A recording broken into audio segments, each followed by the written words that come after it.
तस्मै श्री गुरवे नमः। श्रीचैतन्यमनोभीष्टम्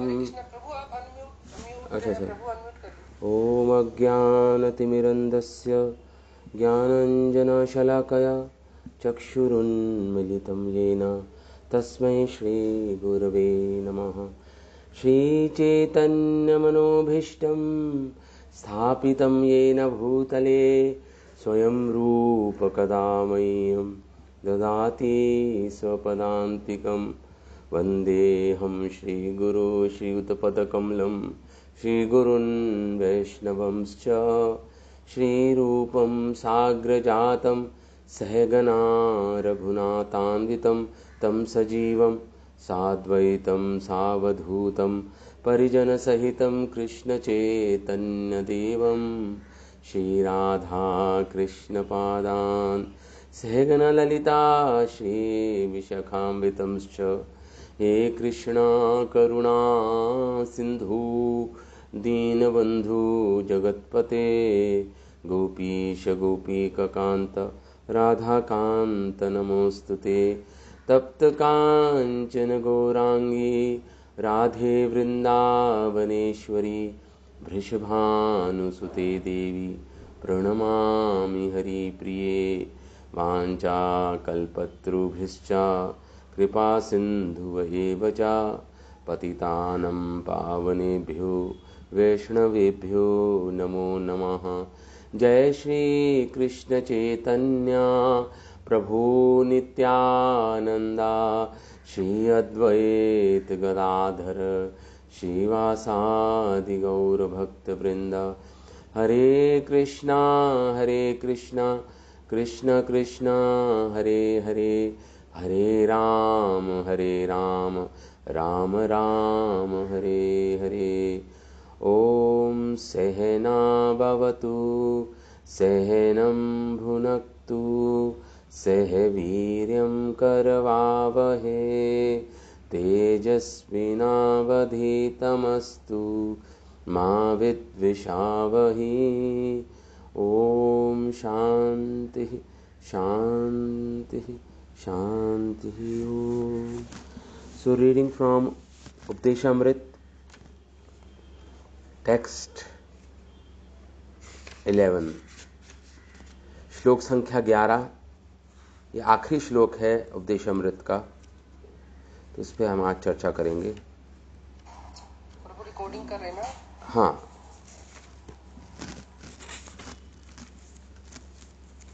तो टेक्स्ट 11 उपदेशामृत, श्लोक इस प्रकार है। कृष्णस्य उच्चै प्रणय वसति प्रेयसीभ्योऽपि राधा कुण्डं चास्य मुनिभिरभितस्ताद्रक एव विधायि यप्रेष्ठेरपि अलम सुलभं किं पुनर्भक्तिभाजां तत्प्रेमेदं सकृदपि सरः स्नातुराविष्करोति। ये 10वां श्लोक है जो रूप गोस्वामी हमें बता रहे हैं। मैं रिपीट करता हूं। कृष्णस्य उच्चै प्रणय वसति प्रेयसीभ्योऽपि राधा कुण्डं चास्य मुनिभिरभितस्ताद्रक एव विधायि यत्प्रेष्ठेरप अलम असुलभं किं पुनर्भक्तिभाजां तत्प्रेमेदं सकृदपि सरः स्नातुराविष्करोति। ये श्लोक है, श्लोक संख्या 11। तो इसको हम समझने का प्रयास करेंगे। जो 11वां श्लोक है, इसमें राधा कुंड की महिमा गाई है और राधा रानी के प्रेम की महिमा गाई है। लास्ट 3 श्लोकों में, जो लास्ट 3 श्लोक थे 9, 10 और 11, उसमें राधा कुंड की महिमा गाई है और राधा रानी के प्रेम की महिमा गाई है। लेकिन इसमें फाइनल इंस्ट्रक्शन रूप गोस्वामी अब बता रहे हैं कि राधा कुंड में रहने से क्या मिलेगा, हमें क्या प्राप्त होगा राधा कुंड की सेवा करने से, राधा कुंड के निकट रहने से, फिजिकली या मेंटली।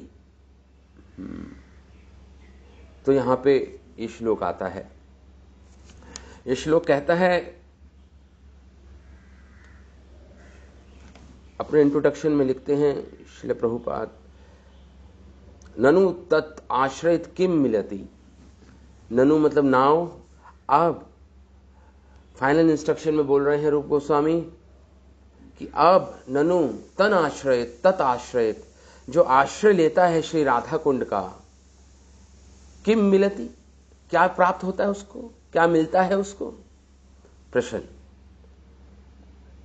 कह रहे तत्र तादर्श सिद्धांतम एवा उपसहरण ततः प्रेमा उपलब्धिम आहा कृष्णस्य एति। तो क्या मिलता है, तो तत्र तादर्श सिद्धांतम, एक सिद्धांत स्थापित कर रहे हैं यहां पे रूप गोस्वामी, एक सिद्धांत स्थापित कर रहे हैं यहां पे। सिद्धांतम एव उपसहरण, उपसंहार कर रहे हैं अपने इस ग्रंथ का, उपदेशामृत का। इसमें एक सिद्धांत स्थापित करते करते बंद कर रहे हैं इस ग्रंथ को, उपसंहार कर रहे हैं, उपसंहार कर रहे हैं। तथा क्या, प्रेम उपलब्धिम आहा कृष्णस्य एति, कृष्ण प्रेम की प्राप्ति होती है इससे। जो आश्रय लेता है राधा कुंड का, उसको क्या प्राप्त होता है, प्रेम उपलब्धिम, उसको उपलब्ध होता है कृष्ण प्रेम, कृष्णस्य एति। जो शेल्टर लेता है, आश्रय लेता है, उसको कृष्ण प्रेम की प्राप्ति होती है। तो क्या हम कृष्ण प्रेम तक ही संतुष्ट हैं, उससे आगे कुछ नहीं? तो इसी आज क्लास में हम पढ़ेंगे, सब चर्चा करेंगे इस बात की। तो इसका हम वर्ड टू वर्ड मीनिंग देखते हैं, श्लोक का अन्वय करते हैं सबसे पहले। तो है राधा, इसका वर्ड टू वर्ड मीनिंग हम पढ़ रहे हैं अभी इस श्लोक का। आया है ना, कृष्णस्य उच्चय प्रणय वसति प्रेयसीभिः राधा प्रेयसीभ्यो अपि राधा। राधा शब्द आया, तो राधा मतलब राधा। फिर आया है उच्चय, कृष्णस्य उच्चय, द ग्रेटेस्ट, द हाईएस्ट, सर्वोत्कृष्ट, सर्वोत्तम। उच्चय मतलब प्रणय वसति, जिसमें प्रणय मतलब होता प्रेम, वसति जिसमें वास करता है, वसति किसका प्रेम, कृष्णस्य, कृष्णस्य मतलब कृष्ण, भगवान कृष्ण का प्रेम जिसके हृदय में वास करता है। और सर्वोत्त, उच्चय मतलब सबसे ज्यादा, ग्रेटेस्ट, जिनके हृदय में कृष्ण प्रेम वास करता है। प्रेयसीभ्योऽपि राधा, अपि प्रेयसीभ्यो, प्रेयसी, प्रेयसी मतलब गोपियां, गोपियों में से भी ज्यादा, गोपियों से भी ज्यादा जिनमें वास करता है कृष्ण प्रेम। अपि राधा, अपि प्रेयसीभ्य, अगर हम तुलना करें दूसरे गोपियों से तो श्रीमती राधा रानी का प्रेम सर्वोत्तम है, उत्कृष्ट है, सबसे ज्यादा है, ग्रेटेस्ट है। प्रेयसीभ्योऽपि राधा कुंडम चास्य, कुंडम मतलब राधा कुंड की बात हो रही है यहां पे। कुंडम च, उसी प्रकार जिस प्रकार राधा रानी के हृदय में कृष्ण का सर्वोत्तम प्रेम, उत्कृष्ट प्रेम, सबसे ज्यादा प्रेम, अधिक प्रेम रहता है, उसी प्रकार कुंडम, जो उनका कुंड है श्रीमती राधा रानी का, च अस्य, टू, च मतलब टू मतलब उसी प्रकार राधा रानी के कुंड का में जो प्रेम है, मुनिभीर अभितस, ऐसा मुनियों ने कहा है, बड़े बड़े ऋषि मुनियों ने बोला है। मुनि भी अभितस, सब प्रकार से, अभितस मतलब सब प्रकार से बोला है मुनियों ने। क्या? ताद्रकेव विधाई, उसी प्रकार, ताद्रक में उसी प्रकार राधा रानी के कुंड में, राधा रानी का जो कुंड है उसमें भी कृष्ण प्रेम विराजता है, वास करता है। जिस प्रकार राधा रानी के हृदय में कृष्ण का प्रेम वास करता है, उसी प्रकार मुनियों ने बोला है कि राधा रानी का जो कुंड है, राधा कुंड, उसमें भी कृष्ण प्रेम विराजता है, वास करता है वहां पर भी। अभितः मुनि भी, ऐसा मुनियों ने कहा है। यत अलम असुलभम, वो जो कृष्ण प्रेम है, जो वैरायटी ऑफ कृष्ण प्रेम है, जो कृष्ण प्रेम है, जो राधा कुंड में वास करता है, जो श्रीमती राधा रानी के हृदय में वास करता है, कृष्ण प्रेम जो वैरायटी है, वो तत् अलम असुलभम, वो सुलभ नहीं है, बहुत ही दुर्लभ है वो कृष्ण प्रेम। उस वैरायटी का प्रेम जो राधा रानी के हृदय में वास करता है या उनके कुंड में वास करता है, तत् अलम, सर्टनली, निश्चित रूप से, असुलभम है, वो अति दुर्लभ है उसको प्राप्त करना, अति दुर्लभ है। असुलभम, सुलभ नहीं है, दुर्लभ है। अभिप्रेष्ठ है, किनके लिए दुर्लभ है? अपिप्रेष्ठ, जो बहुत ऊंचे भक्त है, जैसे नारद मुनि, जैसे सरीखे के भक्त, उच्च भक्त नारद मुनि जैसे शुद्ध भक्तों के लिए भी सुलभ नहीं है, वो दुर्लभ है वो प्रेम जो राधा कुंड और राधा रानी के हृदय में विराजता है। प्रेष्ठ है, अपि, उनके लिए भी प्रेष्ठ है, जो प्रेष्ठ है, भगवान के प्रिय हैं, जिस प्रकार जैसे नारद मुनि हो गए। किम पुनः भक्ति भाजा, तो उनके लिए तो दुर्लभ है ही, उनके लिए तो क्या कहना, जो एक साधारण भक्त हैं, जो भक्ति भाजाम, जिन्होंने अपनी साधना आरंभ की है, जो साधना कर रहे हैं कृष्ण प्रेम की प्राप्ति के लिए, जो साधारण भक्त हैं, उनके लिए तो अति दुर्लभ है। उनको तो कहना ही क्या, जब नारद मुनि जैसे भक्तों के लिए दुर्लभ है वो प्रेम। किम अपह भक्ति भाजाम, उनके बारे में तो क्या बताना। किम पुनः, बोले उनके बारे में, जो भक्ति भाजाम, जो साधारण भक्त हैं। लेकिन इदम आविष्करोति, ये प्रेम उस साधक में भी प्रकट हो जाएगा या उन सिद्ध भक्तों में भी प्रकट हो जाएगा। आविष्करोति, प्रकट हो जाएगा। तत्प्रेम, ये जो प्रेम है कृष्ण प्रेम, जो राधा रानी के हृदय में विराजता है, जो राधा कुंड में भी विराजता है,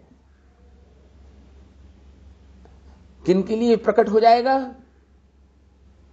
शरह स्नातु सकृतपि, सरह स्नातु, उस व्यक्ति के लिए, उस भक्त के लिए, उस साधक के लिए जो स्नान करेगा राधा कुंड के जल में। स्नातु सकृत अपि, मतलब एक बार भी, सकृत अपि, एक बार भी जो राधा कुंड में स्नान करेगा, उसको ये प्रेम मिल जाएगा जो अति दुर्लभ है नारद मुनि जैसे भक्तों के लिए भी।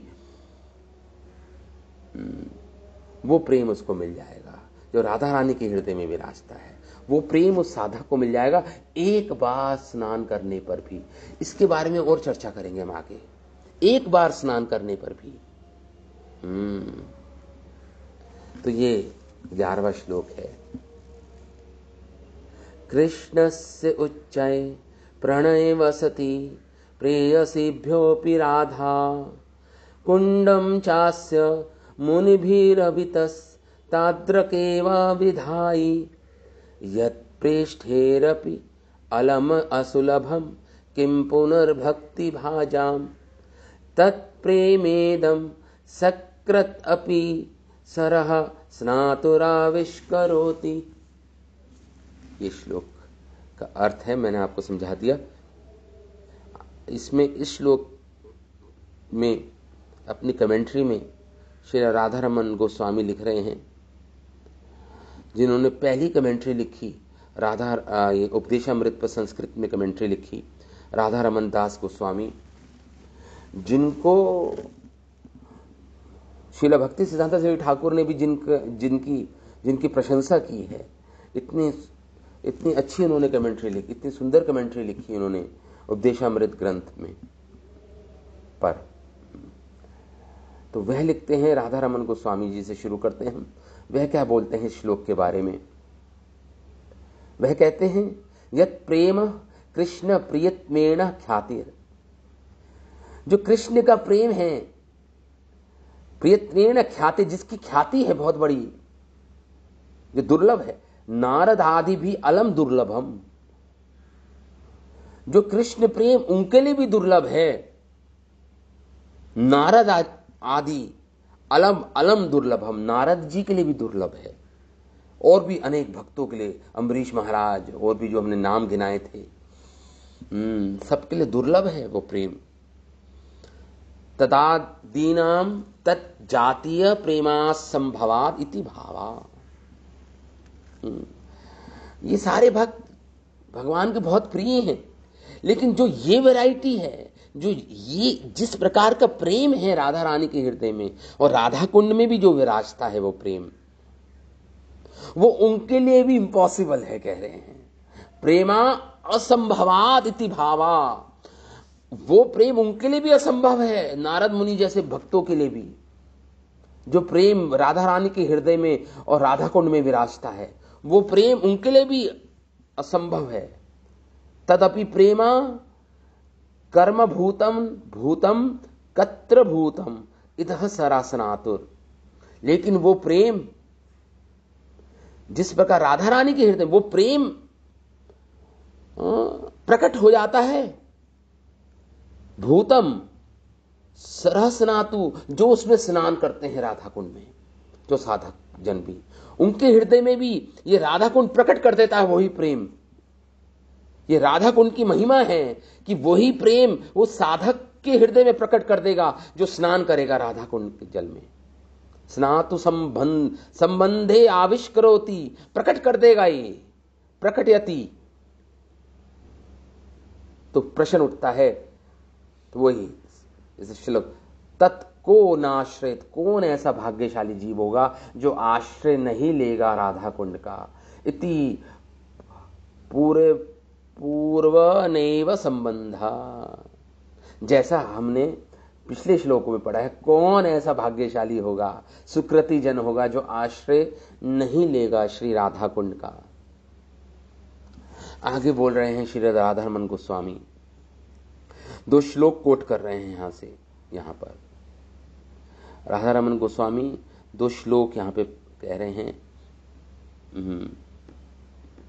वो कह रहे हैं, श्लोक उनके द्वारा ही रचित श्लोक हैं ये। श्री चैतन्य कृपालेशात् तद्भक्तानां मुदे कृता स्वप्रज्ञादि अनुसारणिति उपदेशा प्रकाशिकाः राधारमण दासेन राधारमण सेविना गोवर्धन लालस्य तनुजा कृततिद्वयम्।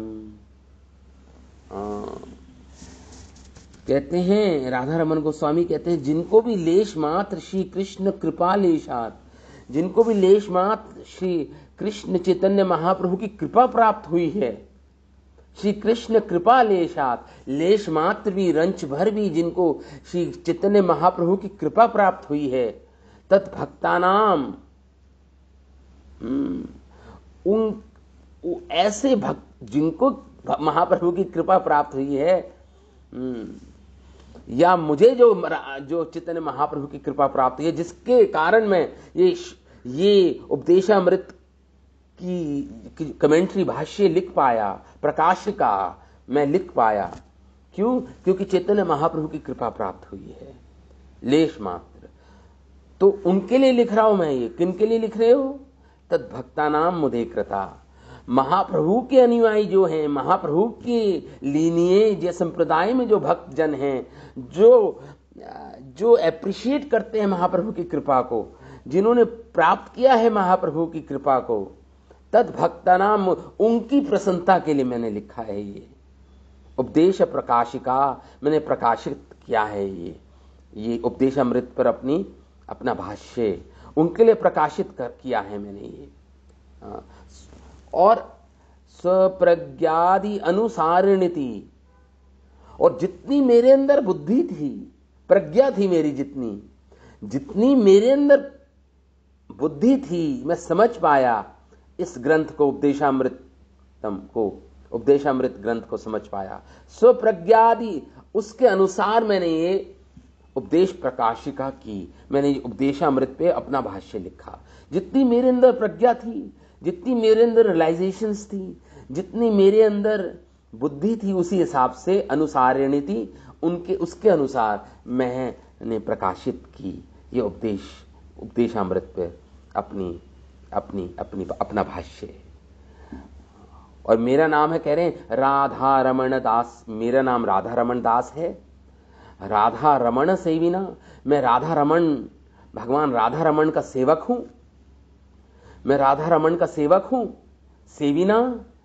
और मैं किसका पुत्र हूं? गोवर्धन लाल, गोवर्धन जी मेरे पिता का नाम है। इस प्रकार राधा रमण गोस्वामी लिख रहे हैं। ये अंत में लिख रहे हैं, जब ये एंड हो गया ना, अब आखिरी श्लोक में अपनी फाइनल भाष्य में ये आखिरी कड़ी है उनके भाष्य की। कह रहे हैं गोवर्धन लाल मेरे पिता का नाम है, तनुजाए ना, तनुज मैं उनका पुत्र हूं। और मैं इस प्रकार ये भाष्य मेरा पूर्ण हुआ उपदेशामृत में। इस प्रकार राधा रमण गोस्वामी ने पूरे 11 श्लोक पर, जिसकी हमने चर्चा की थी, राधा रमण गोस्वामी ने अपना भाष्य यहां पे उपसंहार किया, खत्म किया।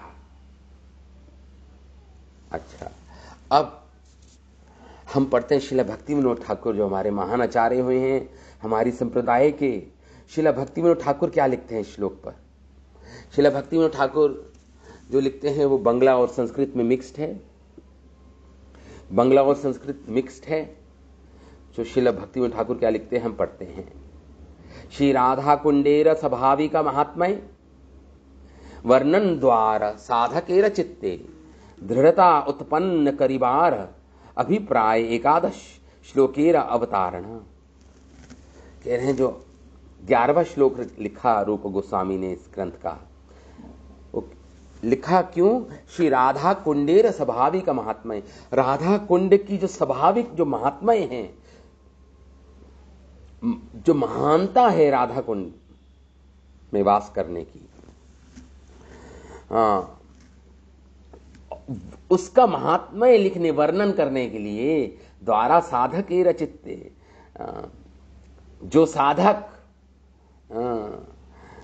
के हृदय में, ताकि वो निश्चय हो जाए, पक्का दृढ़ संकल्पित हो जाए साधक, उसका जो रिजॉल्व है, उसका जो संकल्प है वो दृढ़ हो जाए। दृढ़ता बढ़ाने के लिए श्लोक लिख रहे हैं रूप गोस्वामी। एक साधक के हृदय में दृढ़ संकल्पित हो जाए राधा रानी और राधा कुंड की महिमा उसके हृदय में छप जाए अच्छी तरह। साधकेरा चित्ते दृढ़ता उत्पन्न हो जाए उसके हृदय में। करीबार अभिप्राय, यही अभिप्राय है रूप गोस्वामी का 11वां श्लोक लिखने का। 11 मतलब 11वां श्लोक, श्लोकेरा अवतारणा, इस प्रकार उन्होंने इसलिए राधा 11वां श्लोक लिखा। आगे भक्ति विनोद ठाकुर लिखते हैं, श्री राधा श्री राधिका श्री कृष्णेर अतिशय प्रणय वसती। ये समझ जाए सब जन, भक्त जन ये समझ जाए कि राधा रानी के हृदय में जो कृष्ण भगवान का अतिशय प्रेम है, जिसकी कोई तुलना नहीं की जा सकती। अतिशय प्रेम जो राधा रानी के हृदय में प्रणय वसती, वास करता है राधा रानी के हृदय में। एवं अन्य प्रियगण अपेक्षा, दूसरे प्रियोसियों की अपेक्षा, मतलब तुलना, तुलना, उनकी तुलना में राधा रानी का प्रेम सबसे अत्यधिक है। गुणात्मक दृष्टि से और मात्रात्मक दृष्टि से, मात्रा की दृष्टि से, क्वालिटी एंड क्वांटिटी दोनों की दृष्टि से देखा जाए तो राधा रानी के हृदय में जो प्रेम विराजता है, वसती अतिशय है, वो प्रणय वसती एवं अन्य प्रिय गण अपेक्षा, अन्य प्रिय गणों की अपेक्षा से सर्वात भावो प्रेष्ठा, जो भगवान के सब प्रकार से प्रिय हैं ऐसों से भी, इसलिए सर्वोत्त भाव प्रेष्ठा, वो श्री कृष्ण की सर्वोत्त भाव प्रेष्ठा हैं, सबसे प्रियतम प्रिया हैं कृष्ण की श्री राधिका। श्री राधिका सबसे प्रेष्ठ हैं कृष्ण की, प्रिया हैं, सबसे डियर हैं कृष्ण को। आगे श्रीला भक्तिविनोद ठाकुर क्या लिखते हैं, इसे सुनिए। मुनीर गणेर शास्त्रे सही रूप उत्कर्ष, इस प्रकार कहीं शास्त्रों में और बड़े बड़े मुनियों ने, ऋषियों ने इसको लिखा है, इसकी विवेचना की है, इसका प्रस्तुतिकरण किया है, इसको विस्तार किया है इस बात का अपने शास्त्रों में। सही रूप उत्कर्ष प्रेम राधा रानी का, श्री राधा कुंड, उसी प्रकार राधा कुंड का में जो प्रेम विराजता है राधा रानी का, राधा कुंड में भी जितना प्रेम राधा में है उतना ही प्रेम राधा कुंड में विराजता है। राधा कुंड संबंधे लिखी आछेन, उन्होंने लिखा, राधा कुंड के संबंध में भी लिखा बड़े बड़े मुनियों जनों ने। केवल साधका भक्त दिगेर ही कथा, अरे केवल साधारण भक्तों की तो क्या बात कहें, यही प्रेम नारद आदि प्रेष्ठा, नारद जैसे सरीखे के भक्तों के लिए भी पक्ष वो दुर्लभा, ऐसे वर्ग के भक्तों के लिए भी ये बहुत ही दुर्लभ है, बहुत ही दुर्लभ है, यही दुर्लभा। ताहा अनायास भक्ति पूर्वक राधा कुंड, लेकिन उसको प्राप्त किया जा सकता है सरलता से, अनायासे, इजिली अनायासे, भक्ति पूर्वक, जो भक्ति पूर्वक राधा कुंड स्नान, जो राधा कुंड में स्नान करता है, करीले जो करता है, सही कुंड प्रधान करेना, ये कुंड में प्रदान, सही कुंड प्रदान करेना, प्रदान करता है ये कुंड उस साधक को जो स्नान करता है भक्ति पूर्वक, इसमें ये कुंड प्रदान कर देता है वो अति दुर्लभ प्रेम जो नारद जैसे भक्तों के लिए भी दुर्लभ है। श्रील भक्तिविनोद ठाकुर लिखते हैं अपने भाष्य में। आगे लिखते हैं श्रील भक्तिविनोद ठाकुर, हाँ ये देखिए, हर श्लोक को हम जो हमारे आचार्यगणों ने जो बोला है उनकी दृष्टि से हमें समझना पड़ेगा, अपनी दृष्टि से हम नहीं समझ पाएंगे, आचार्यों का आश्रय लेके हमें समझना पड़ेगा, इसलिए हम डिस्कस कर रहे हैं ये। और श्रील भक्तिविनोद ठाकुर महान वैष्णव आचार्य क्या लिखते हैं, कह रहे हैं सुतराम, सुतराम मतलब निश्चित, सर्टनली, सुतराम राधा कुंड ये समस्त भजन परायण, जो राधा कुंड में वास करता है और भजन परायण है, भजन करता है, समस्त भजन परायण, दिगेर वास योग्य, जो राधा कुंड को वास योग्य मानता है और उस स्थान, योग्य स्थान, भजन करने योग्य स्थान है राधा कुंड कह रहे हैं। और जो साधक इस बात पे निश्चित हो चुका है, सर्टेनली, इस यहाँ पे इस श्लोक में बताया गया है, जो भजन परायण हैं, जो भजन करने का इच्छुक है और जो वास करता है दिगेर वास योग्य स्थान, कि राधा कुंड भजन करने योग्य स्थान है, अप्राकृत व्रजे, जो व्रज है, जो अप्राकृत है, मतलब चिन्मय है, इस भौतिक संसार का प्राकृत वस्तु नहीं है, पंच महाभूत से नहीं बना ये व्रज।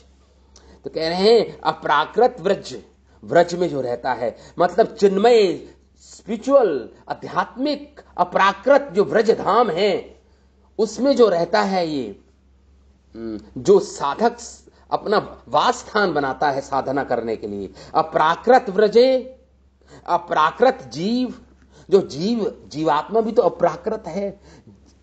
अप्राकृत मतलब जीवात्मा को इस भौतिक जड़ वस्तु से कुछ लेना देना नहीं है, इस जड़ जगत से कुछ लेना देना नहीं है, परे की वस्तु है। जिस प्रकार ये धाम ब्रजधाम परे की वस्तु है, आध्यात्मिक है, चिन्मय है, उसी प्रकार जीव भी चिन्मय है, अप्राकृत है।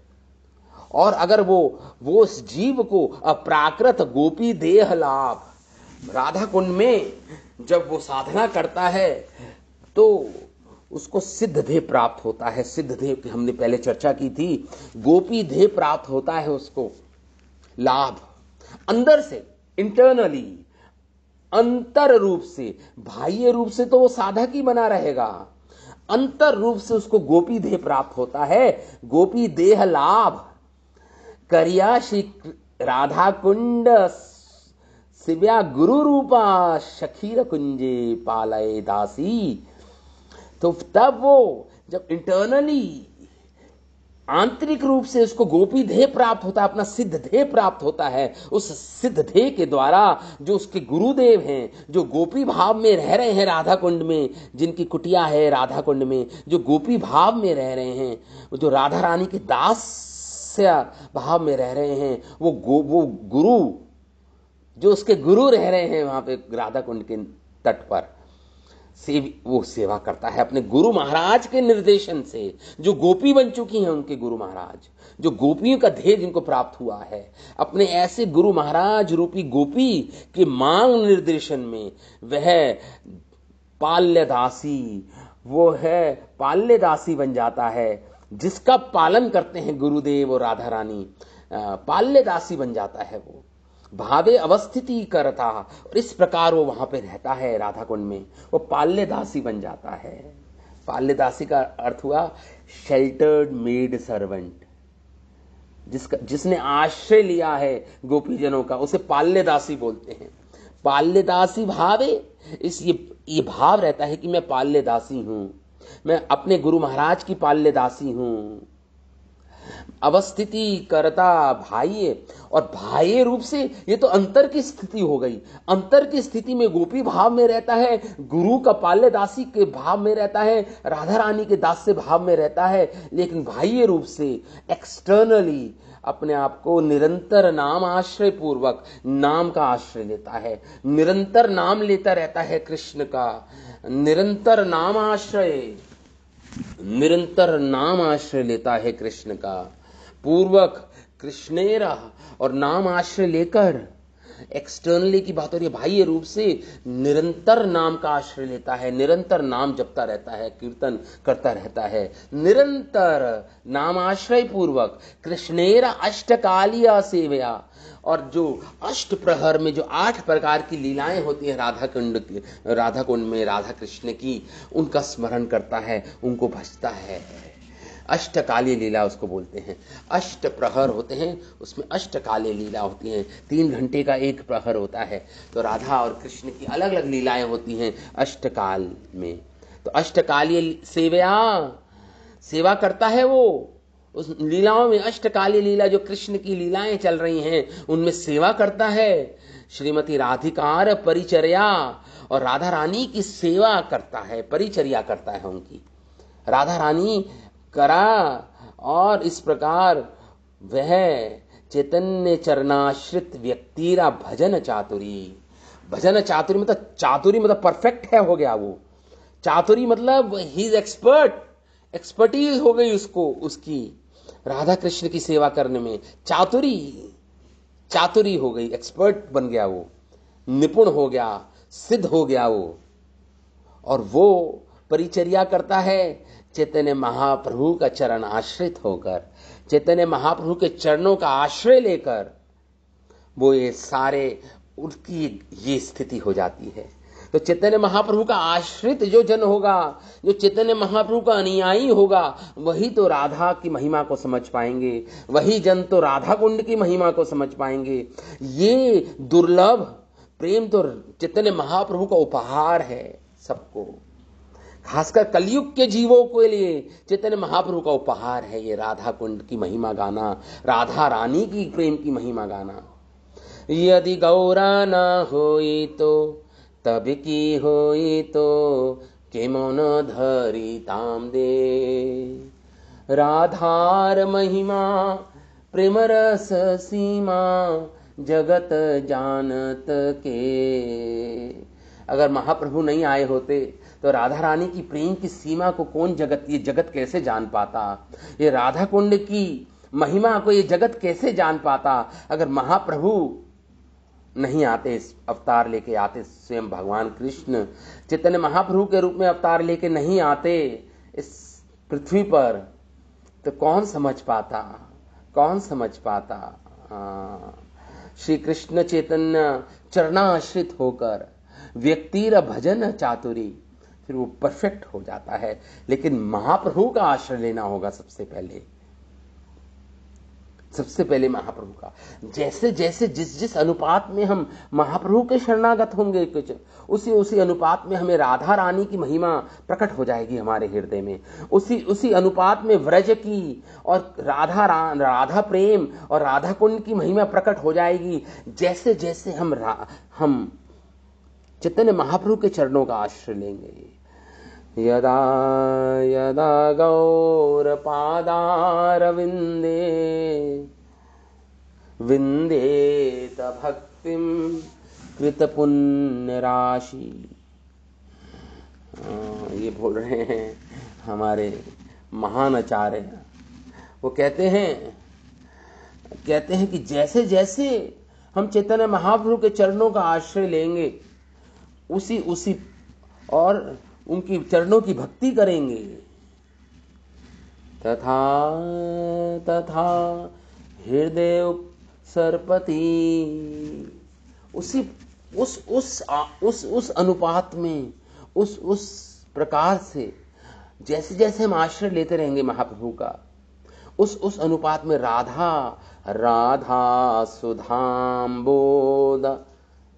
सुधाम्बुराशि, राधा प्रेम, राधा की महिमा उसी हिसाब से हमें वृंदावन में धकेल दिया जाएगा, वृंदावन की लीलाओं में हमें पुश कर दिया जाएगा। इस प्रकार से हम जैसे जैसे हम चैतन्य महाप्रभु के चरणों का आश्रय लेंगे।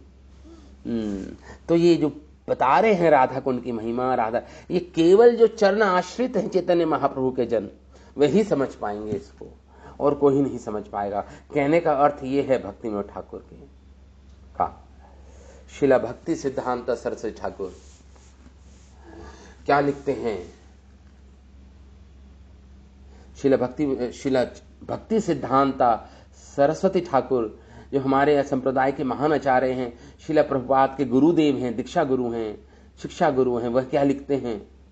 वह लिखते हैं, सेम लिखते हैं जो अभी तक हमने डिस्कस किया, कुछ एडिशन, कुछ जोड़ते हैं पॉइंट्स अपने उपदेश में। उन्होंने भी भाष्य लिखा उपदेशामृत पर, शिला भक्ति सिद्धांत सरस्वती ठाकुर ने। तो शिला भक्ति सिद्धांत सरस्वती ठाकुर अपने भाष्य का उपसंहार कर रहे हैं, ये भी अब खत्म कर रहे हैं अपना भाष्य। क्या लिखते हैं अंतिम में? शिला भक्ति सिद्धांत सरस्वती ठाकुर लिखते हैं, चैतन्य महाप्रभु ने ये उपदेशामृत ग्रंथ रूप गोस्वामी को सिखाया। कहां पर? जगन्नाथपुरी में। जगन्नाथपुरी में चैतन्य महाप्रभु ने अपने लीला जब की, उनके अंतिम सालों में ये उपदेश श्रील रूप गोस्वामी को सिखाया, ये उपदेशामृत। और उसको रूप गोस्वामी ने उसी जो उन्होंने सीखा चैतन्य महाप्रभु से उपदेश, उसको उन्होंने श्लोकों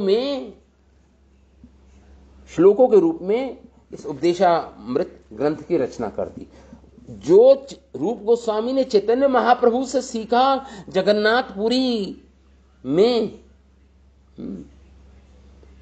समुद्र के किनारे, जो रूप गोस्वामी ने चैतन्य महाप्रभु से सीखा, उसी जो शिक्षाएं हैं चैतन्य महाप्रभु की, उसको ही उन्होंने अपने इन श्लोकों के द्वारा हम साधकों के लिए एक ग्रंथ रचित कर दिया। उसका नाम है, जो हम पढ़ रहे हैं, उपदेशामृत। उपदेशामृत ग्रंथ। तो आगे लिखते हैं श्रीला भक्ति सिद्धांत सरस्वती ठाकुर लिखते हैं कि ये जो उपदेशामृत है ये साधकों के लिए कंठहार है। कंठहार मतलब गले में पहनने वाला हार, फूलों की माला है। इसको हमें गले में पहनना चाहिए इस उपदेशामृत ग्रंथ को। श्रीला भक्ति सिद्धांत सरस्वती ठाकुर लिखते हैं श्री उपदेशामृत ये कंठहार है हमारे लिए और हमारे जीवन का स्रोत है। एक भक्त के, एक साधक हो या सिद्ध हो, दोनों को ही पोषित करता है, ये नरिश करता है ये उपदेशामृत ग्रंथ। चाहे साधक हो चाहे सिद्ध हो, दोनों ही पोषित होते हैं इस उपदेशामृत ग्रंथ से। और आखिरी में लिखते हैं श्रीला भक्ति सिद्धांत सरस्वती ठाकुर, इस पे श्री राधारमण गोस्वामी ने बहुत ही एक्सीलेंट कमेंट्री भाष्य दिया है। इस प्रकार लिखते हैं श्रीला भक्ति सिद्धांता सरस्वती ठाकुर महाराज। आगे कहते हैं कि ये जो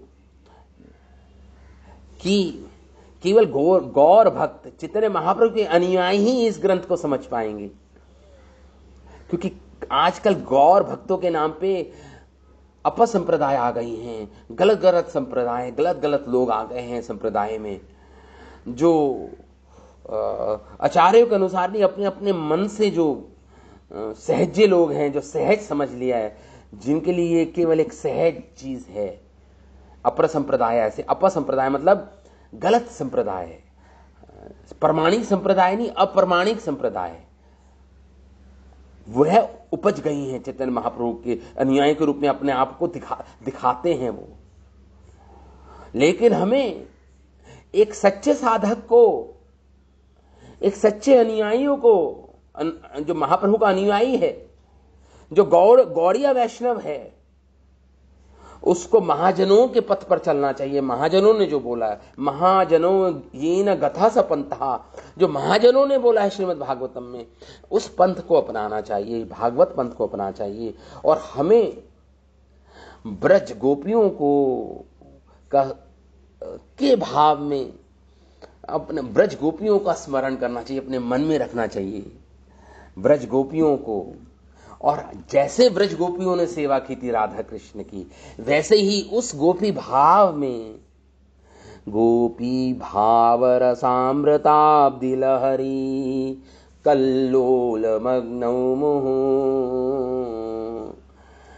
गोपी भाव रूपी लहर में हमें राधा कृष्ण की सेवा करनी चाहिए, जिस प्रकार गोपियों ने की थी। यही बोल रहे हैं श्रीला भक्ति सिद्धांत सरस्वती ठाकुर।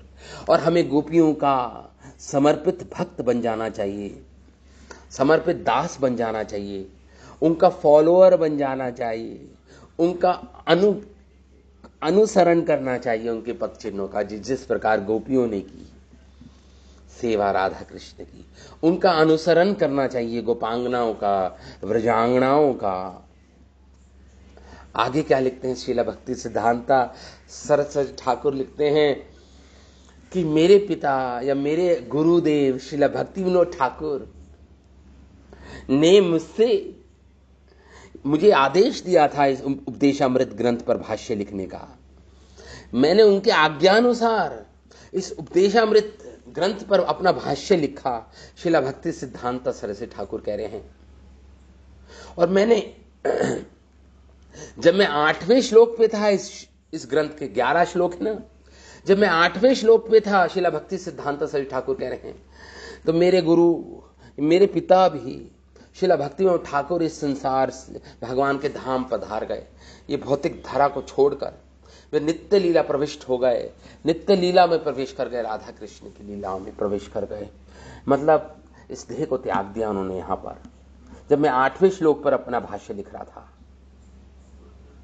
अब मैंने ये पूर्ण किया, ये पूरे 11 श्लोक पर अपना भाष्य पूर्ण किया।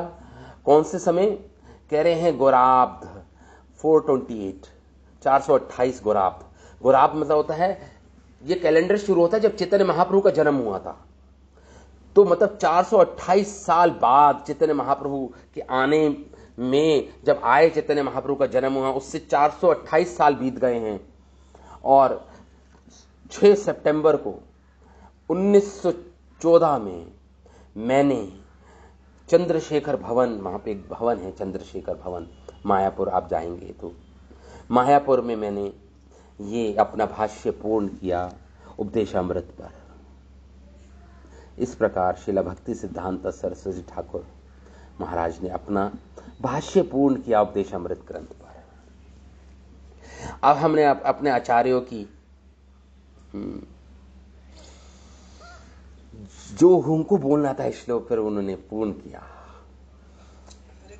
हरे कृष्णा। हाँ, एक हैंड रेज हो रहा है अनुज की तरफ से। अच्छा, ओके ओके, हरे कृष्णा। हाँ बताइए। हरे कृष्णा। अनुज प्रभु,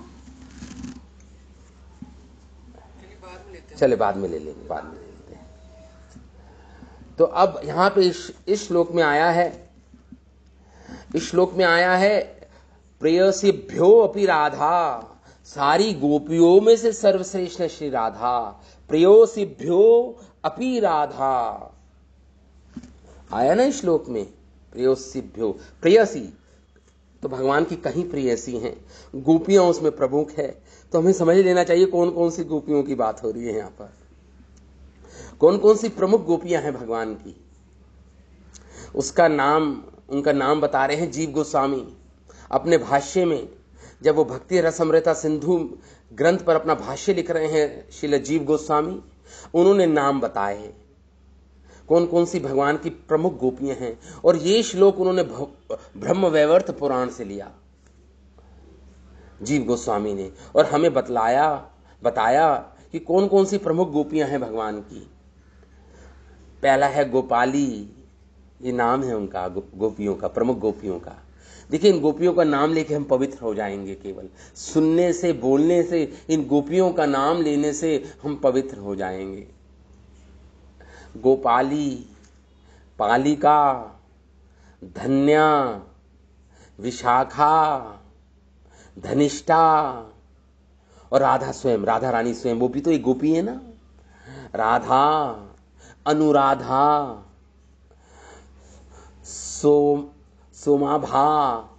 सोमाभा का दूसरा नाम, सोम का मतलब क्या होता है? चंद्रमा।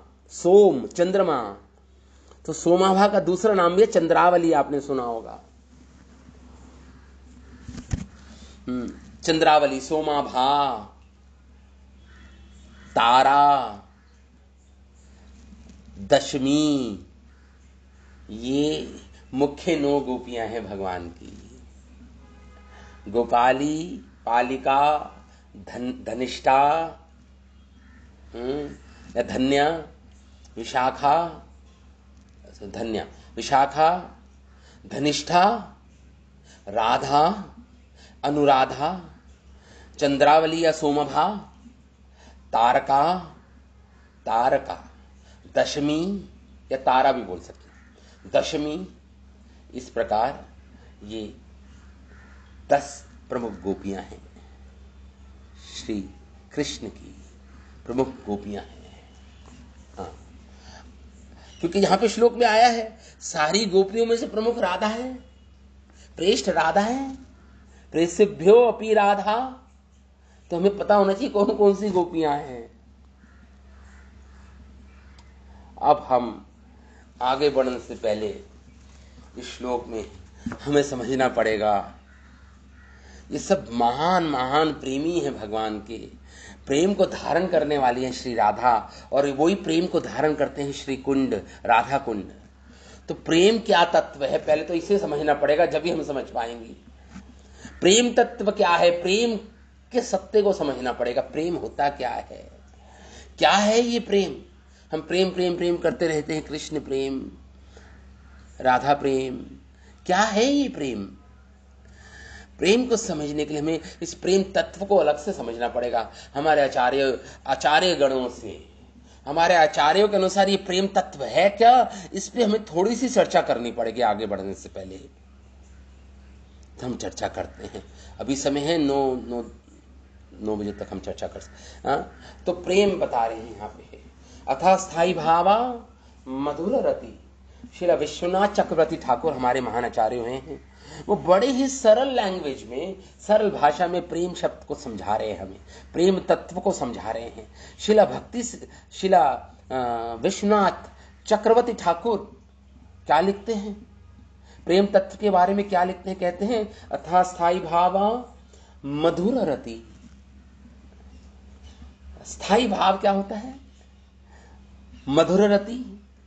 स्थाई भाव होता है जो परमानेंट भाव है आप एक भक्त के अंदर।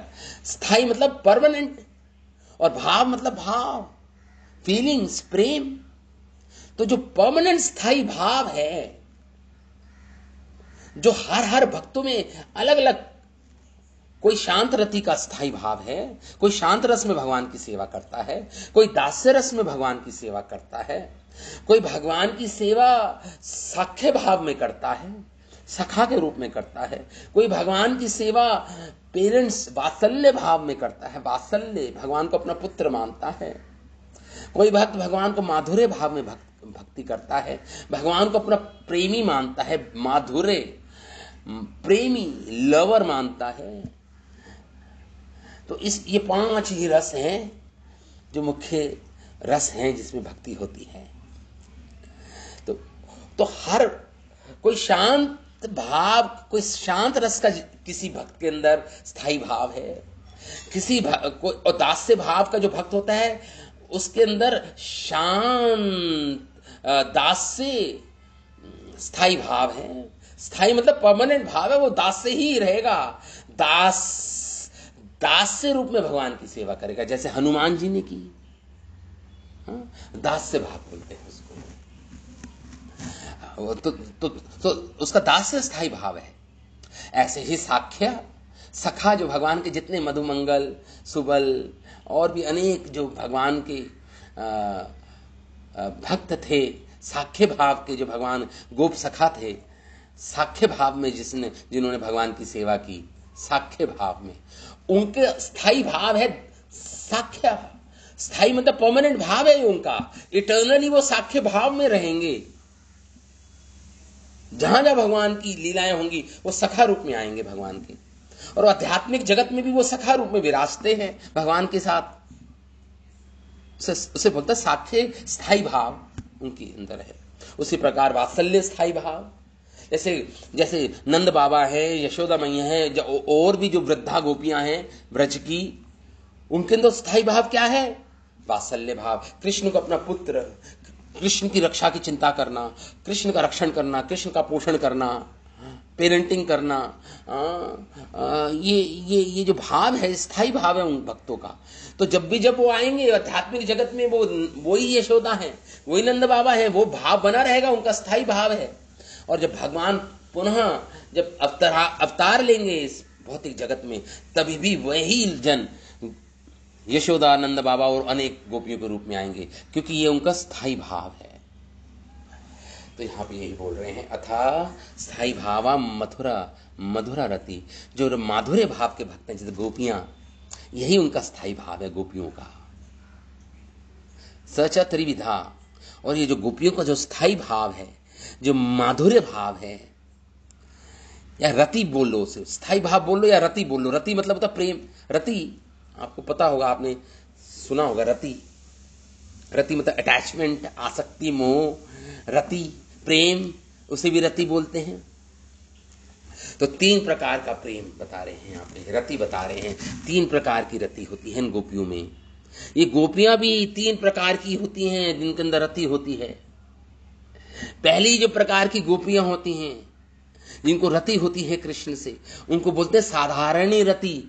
उनका जो प्रेम है साधारणी रति बोलते हैं। ये गोपियों की बात हो रही है यहाँ पे, देखिए हम गोपियों की बात कर रहे हैं, पहले हम प्रेम तत्व की बात कर रहे हैं। प्रेम तत्व की जो अगार है, जो वास है, क्योंकि प्रेम समझने के लिए गोपियों को समझना, उनकी जो रति प्रेम जो गोपियों का जो प्रेम है, एक प्रकार का प्रेम होता है, उसे बोलते हैं एक प्रकार। गोपियों की बात हो रही है, लेकिन साधारण रति में गोपियां नहीं आएंगी। वो साधारण रति है कृष्ण से, साधारण प्रेम है, उसमें आएगा। उसका उदाहरण है कुब्जा। कुब्जा का प्रेम साधारणी रति का प्रेम है। साधारणी रति है कुब्जा को भगवान कृष्ण से। साधारणी लोएस्ट, मतलब साधारण रति है। ठीक है, ये भी बहुत उच्च अवस्था है, लेकिन साधारणी है। दूसरे प्रकार का जो रति होती है, कृष्ण प्रेम होता है, उसे बोलते समंजसा रति। इसमें भी गोपियां नहीं आएंगी, इसमें भी गोपियां नहीं आएंगी। ये कृष्ण जो रति होती है कृष्ण के प्रति, इसे बोलते हैं समंजसा रति। समंजसा रति कौन सी होती है? ये कृष्ण प्रेम, जैसे द्वारका की महिषीगण पटरानी है भगवान की, द्वारका की स्त्रियां, वो समंजसा रति की भक्त हैं। समंजसा रति है उनको। कृष्ण से जो रति है वो समंजसा स्तर का है। मैं बताऊंगा क्या, किस आधार पे इनको यहां पे विभाग किया गया है, विभाजित है। और तीसरा है समर्थारति, उसमें ये गोपियां आएंगी, उनमें ये गोपियां आएंगी। समर्थारति की भक्त हैं ये, समर्था, टॉप मोस्ट। तो पहले बताया मैंने साधारणी रति की गोपियां नहीं, साधारणी रति है जिनको कृष्ण से, उसमें उसका उदाहरण बताया कुब्जा। दूसरा है समंजसा रति है, कृष्ण से प्रेम है, रति है समंजसा, उसमें आएंगी द्वारका की पटरानियां या द्वारका की स्त्रियां। और तीसरा मैंने बताया समर्था रति की रति। समर्था रति क्या होती है? इसका उदाहरण है गोपियां जो समर्था रति की भक्त हैं भगवान की। समर्था रति है जिनको, टॉप मोस्ट रति है जिनको। आधार क्या है, क्यों विभाजित किया? साधारणी रति में भगवान कृष्ण से प्रेम होता है, लेकिन स्वसुख की कामना भी होती है, स्वसुख की भी कामना होती है। कुब्जा आकर्षित हो गई भगवान कृष्ण के सौंदर्य से।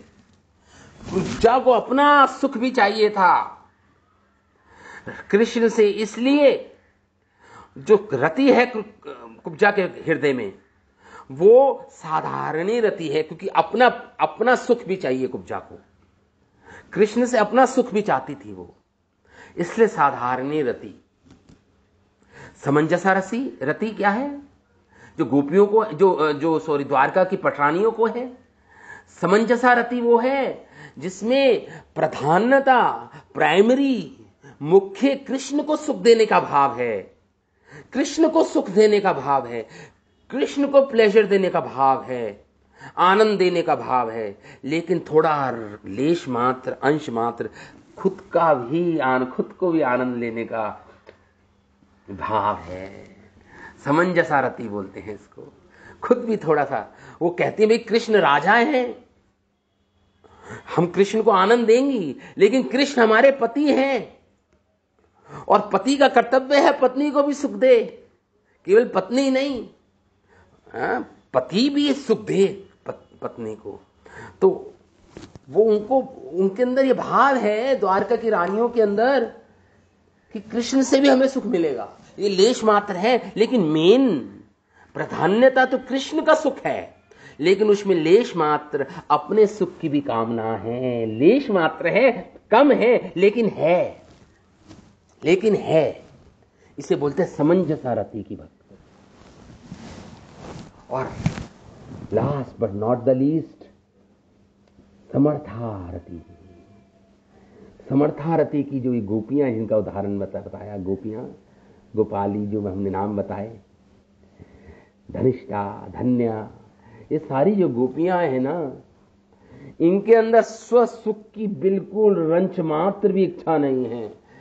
तत्सुख सुखित्व, हर इनके विचार, हर इनकी क्रियाएं, हर इनके मन वचन काय से जो भी कुछ करती हैं, मन वचन काय से, वो केवल उसका एक ही प्रयोजन होता है, एक ही मात्र लक्ष्य होता है, वो है कृष्ण को सुख देना। कृष्ण सुखी हो, कृष्ण को आनंद मिले, कृष्ण सुखी हो जाए, एकमात्र यही प्रयोजन है, लक्ष्य है इन समर्थारति की गोपियों का। इसलिए बोलते हैं इनको समर्थारति। तो आगे हम कल चर्चा करेंगे प्रेम तत्व को और समझेंगे। हमने प्रेम तत्व को समझने के लिए गोपियों का नाम लिया, उसके बाद हमने प्रेम तत्व को समझा। ये 3 प्रकार की रति होती है कृष्ण रति, साधारणी, समंजसा और समर्था। इसका हमने उदाहरण सुने और क्यों इसको विभाजित किया गया है उसका कारण भी समझा हमने। अब हम कल क्लास में और प्रेम तत्व पर चर्चा करेंगे। ठीक है, मैं यहीं पे विराम देता हूं आज की कथा को। शिल उपदेशामृत ग्रंथ की जय, शिल रूप गोस्वामी पाद की जय, शिल प्रभुपाद की जय, निताय गौर प्रेमानंदे। हरि हरि।